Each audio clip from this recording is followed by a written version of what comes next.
Today on ASA Live. I'm Jacki Bennett. I'm the Chief of Staff at ASA. And joining me today is JoDee Winterhof, Senior Vice President for Policy and Political Affairs at the Human Rights Campaign. JoDee is a veteran political strategist and respected advocate with over 20 years of experience navigating the complex intersection between politics, campaigns, messaging, and public policy. She leads HRC's federal, state, and local legislative field and legal teams while overseeing management of HRC's political action committees and electoral engagements. JoDee has served as Chief of Staff in both the U.S. Senate and the U.S. House of Representatives, as well as Head of Advocacy for CARE, an international NGO. And like me, she hails from the great state of Iowa. And that's how our story began. Welcome, JoDee, and happy Pride. Happy Pride to you, Jacki. It's wonderful to be here. And I'm going to put in a little personal point of privilege here. I have known Jacki Bennett for a number of decades, but I want to say to the ASA family that you're lucky to have Jacki, that her talents are broad and deep. That she has worked in the White House and on the Hill, that she's worked for international organizations, domestic organizations, and been served on boards and as a volunteer in local organizations. And I'm so pleased to know that this is where she is. And truthfully, it brings me a confidence to know that you've brought her into your fold. And I'm confident that you will continue to have impact, but your impact will also be deeper with Jacki as a part of your team. So, Jacki and I really did cut our teeth working in Washington together. And we both hail from not just Iowa, but towns under 1,000. And so the idea that, our careers and lives have taken us to these places, and that we can do this work means a lot to both of us. And so I'm thrilled to be here today and to be able to have this conversation with all of you, but also to be able to have it with Jacki. So Jacki, I'm thrilled to be here.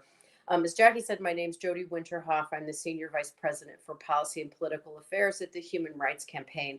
And we are here in the month of Pride. And so I do want to say happy Pride to Jacki, and to the ASA family and to anyone, who is watching.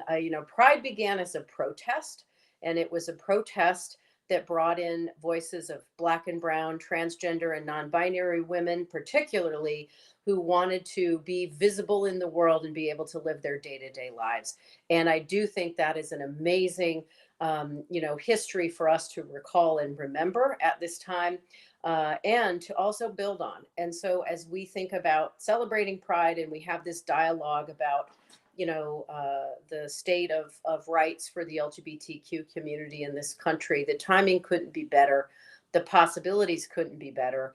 And frankly, the challenges also couldn't be more significant. So I'm thrilled to be here today. So JoDee Winterhof, I use she, her pronouns, and I'm excited to be here. Let's get going.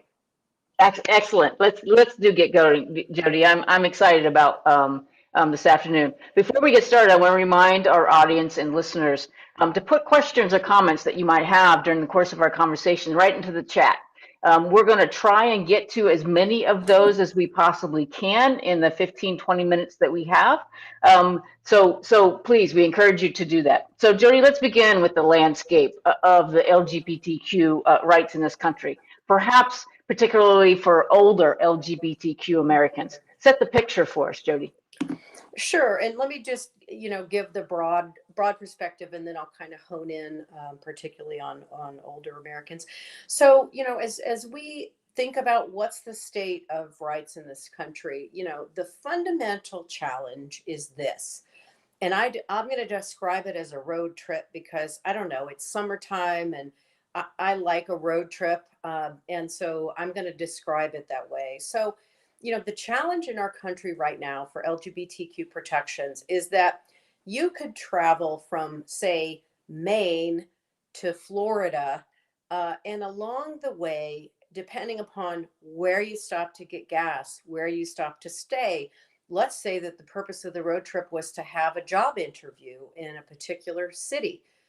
Your rights and protections as an LGBTQ person could be different depending upon what state, what city, what county you stop in.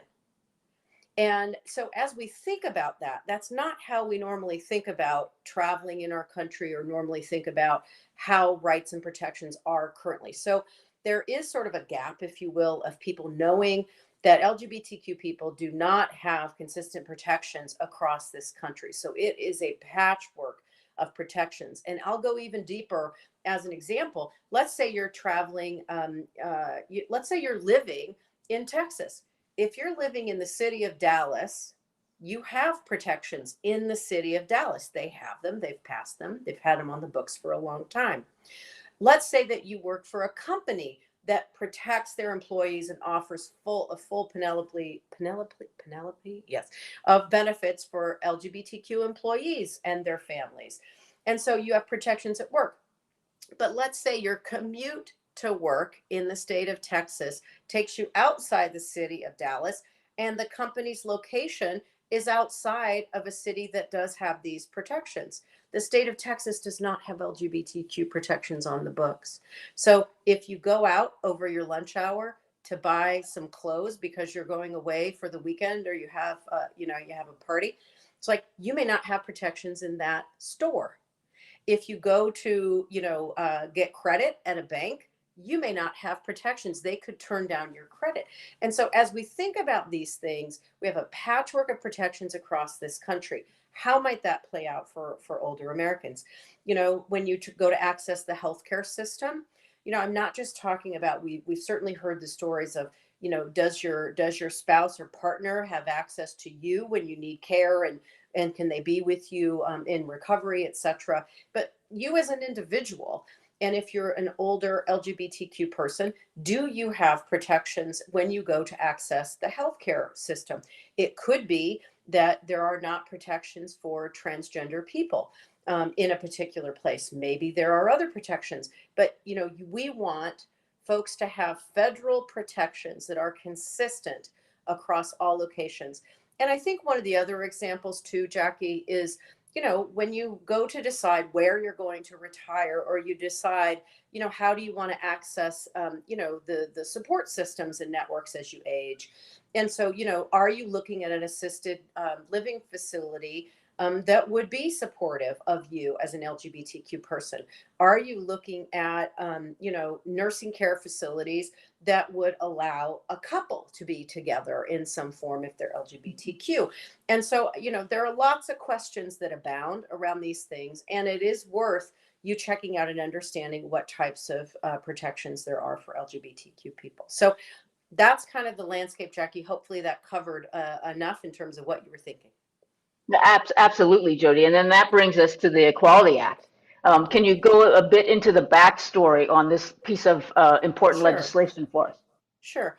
So, there certainly have been advancements for LGBTQ people, and I don't want to downplay any of the progress that our community has made, whether it be, marriage equality, whether it be, accessing opportunities in the military, whether it be, hate crimes policies that are in place, whether it be protections, as I mentioned, in cities and municipalities. Millions of people in this country are protected because of those efforts. And we're grateful for all who've been involved over the years.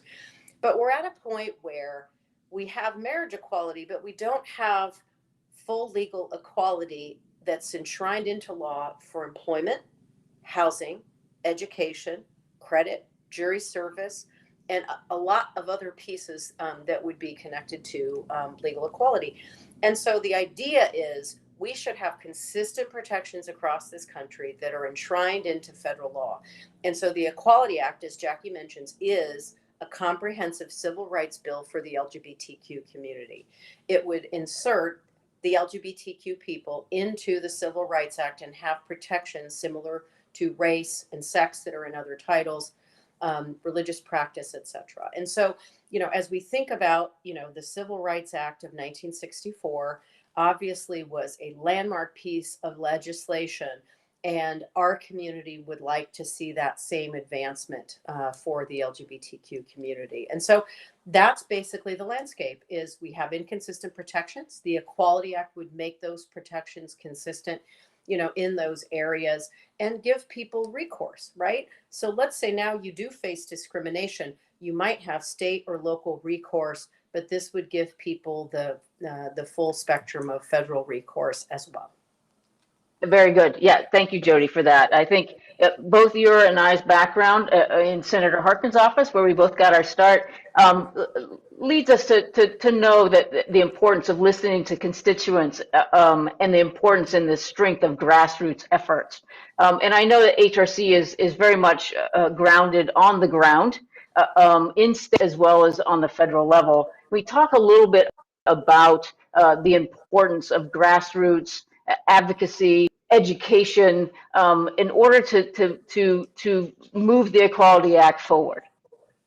Certainly, and I do want to say that the Human Rights Campaign is proud to be one of the key driving groups behind the Equality Act. But there are many groups that have announced and continue to act on their support. And ASA is one of those groups, and we're thankful to you, Jacki, and the ASA team that you support the Equality Act. I know that SAGE is one of your partners, and they've been very active in efforts on the Equality Act, and we are also grateful for that. So as we look at the opportunities, look, the reason that you do legislation like this is that it can impact people's day-to-day lives. And so, if somebody's living in a state that doesn't have statewide protections, look, let's say like in Ohio, it does not have statewide protections on the books. And so, there is a real impetus from many states, but, in this day and age, not many of us, are born, have our youth, are young, being a young adult, being, a 50-year-old person, and then on through retirement only in the same place, right? We travel, we take different jobs, we do different things. And so protections across the country matter no matter what state, you're in. And so as we think about this, the grassroots of this really have driven, why do we need protections in all these areas? Well, that's where we live our day-to-day lives, right? And so the grassroots have been loud and fortunately, and have been reaching out to folks, but we could always use more voices. HRC is structured that we have 32 cities where we have a volunteer infrastructure, and so many of you could access and join up with folks locally that way. And through the work on the bill, we are also, activating grassroots across the country. And so this isn't limited to, certain places. We want everybody to call their senators in particular, because the House has already passed the Equality Act, actually passed it twice in bipartisan fashion each time. And so we want folks to be calling their senators. And the way things are going right now, we need to get to 60 votes so the bill can be considered in the Senate and get a full vote. And so we do need the Senate's 50-50 for those of you who are watching this. And I worked in the Senate the last time it was 50-50 in the early 2000s. It's a little tough to get things going. And so it's important that senators are hearing from their constituents all across the country. But we also are wanting to make sure that those of you who have Republican senators, that you're reaching out to them too, particularly in a set of states where we're really organizing extra, if you will, to organize around those senators who have supported LGBTQ issues in the past, whether it be repeal of Don't Ask, Don't Tell, marriage equality, whether or not they might have supported employment equality when it was going through the Senate.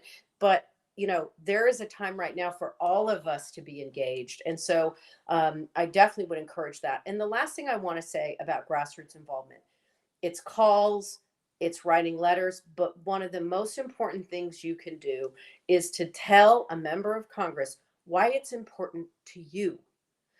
I have my reasons, but what are your reasons? What's your story? Why would this impact your life? And if you're not sure, you can go on HRC's website, hrc.org, and look up and see some of the stories that people have told there. We have a whole landing page around the Equality Act. But, honestly, my bet is if you start thinking about the ways you feel you face discrimination or were worried you were going to face discrimination in your day-to-day life, you already have the stories. And the stories don't have to be the most extraordinary novel.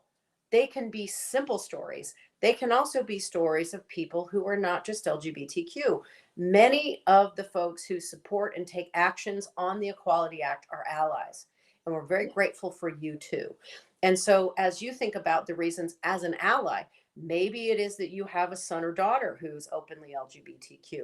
Maybe your favorite uncle, like whomever it was in your world, tell that story. That's a fine story to tell. And them hearing from people across the country or across their states is really important. Yes, definitely. I think making that connection, that personal connection to lawmakers is extremely important. And I'd like to encourage our older Americans out there, folks who have seniors in your family, to speak out. Tell their story, tell your story. It's important for folks of all ages to tell their story and how this could impact them, how not having these protections has impacted them and their lives, and how they can make a difference. JoDee, with that, I want to thank you very much for joining us this afternoon. Anything that you'd like to impart upon our listeners and our audience today, other than the fine talk that we've had? Well, there are two things. One is if you do want to take action and you're motivated to do so, you can text Equality Act to 472-472, and that system will put you in touch with your senators via phone. You can also go to HRC's website, hrc.org. Thanks, Dee, for putting that up there. Appreciate that. And then the last thing I would just say, Jacki, is my hope is that there are many people in this audience who know the impact an individual can have on something they care about. And so as I think about those of us who have spent a few more years on the earth, and the ways we've seen life work, you know that we can have an impact on things. And we also know that we're not alone. But we know there are people who have a different vision for the lives of LGBTQ people. So I would just say to you, I feel a kinship in talking with all of you today. And I also know that those of us who are a little older, we know that we are resilient and that we can get things done. This is one of those moments we need to work together to get something done.